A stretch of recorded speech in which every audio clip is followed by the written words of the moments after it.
Hai, selamat datang di channel Balente Belajar. Belajar mudah, cepat, dan tepat. Materi kali ini kita akan membahas tentang pembuahan, penyebaran biji, dan perkecambahan. Proses pembuahan yang terjadi pada Angiospermae dikenal dengan pembuahan ganda. Proses pembuahan diawali dengan penyerbukan atau polinasi. Penyerbukan yaitu penempelan butir serbuk sari ke kepala putik. Setelah penyerbukan, butir serbuk sari yang menempel pada kepala putik berkecambah membentuk buluh serbuk sari. Inti sel serbuk sari membelah menjadi sel vegetatif dan sel generatif. Sel vegetatif bergerak ke buluh serbuk sari yang menuju bakal buah atau ovarium. Sementara itu, sel generatif membelah secara mitosis menghasilkan 2 sel sperma. Saat buluh serbuk sari mencapai ovum atau bakal biji, inti vegetatif menembus kantong embrio melalui mikrofil dan melepaskan kedua sel sperma. Satu sel sperma, inti sel generatif, membuahi sel telur membentuk zigot.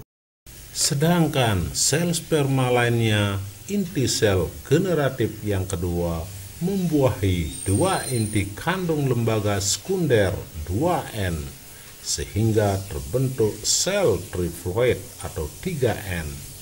Sel ini akan membelah membentuk jaringan penyimpan cadangan makanan yang disebut dengan endosperm.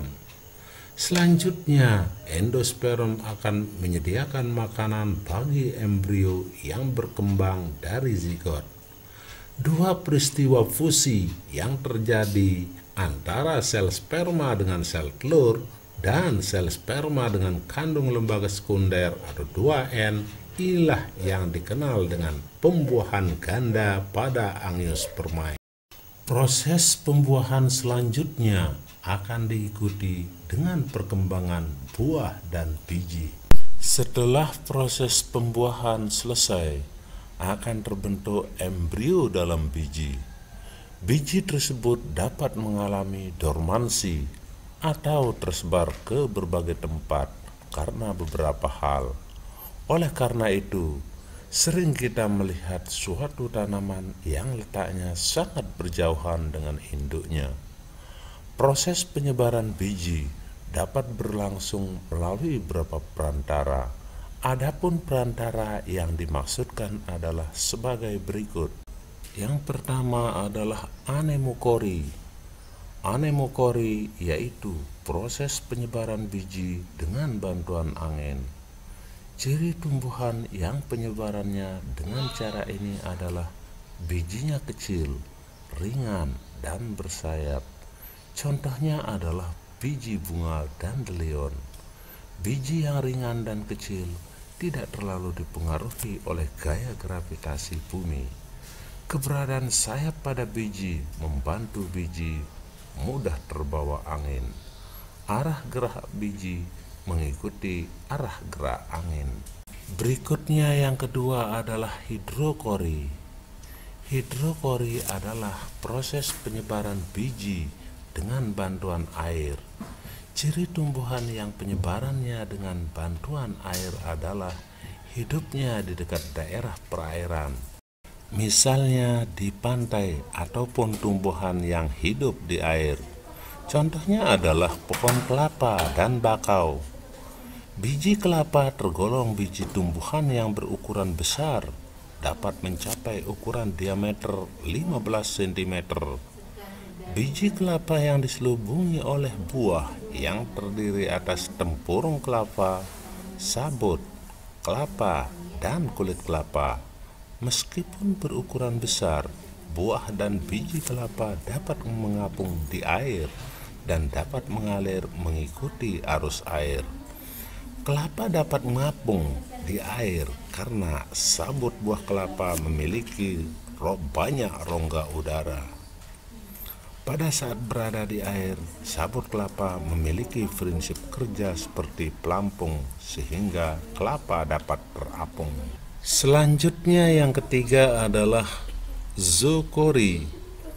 Zookori adalah proses penyebaran biji dengan bantuan hewan.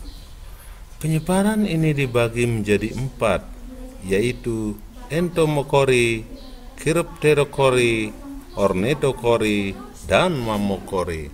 Entomokori adalah penyebaran biji dengan bantuan serangga. Contohnya adalah wijen dan tembakau. Berikutnya adalah chiropterokori, adalah penyebaran biji dengan bantuan kelelawar. Contohnya adalah jambu biji dan pepaya. Yang selanjutnya adalah ornitokori, yaitu penyebaran biji dengan bantuan burung. Tumbuhan yang penyebarannya dengan cara ini adalah tumbuhan yang buahnya menjadi makanan burung, tetapi bijinya tidak dapat tercerna. Biji tersebut akan keluar dari tubuh burung bersamaan dengan kotoran burung.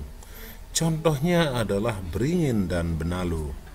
Kemudian mammokori adalah penyebaran biji dengan perantaraan mamalia. Contohnya adalah hewan luwak yang membantu penyebaran biji kopi. Dan yang keempat adalah antropokori. Antropokori adalah proses penyebaran biji yang berlangsung dengan bantuan manusia. Proses penyebaran biji dengan bantuan manusia dapat terjadi baik secara tidak sengaja maupun sengaja.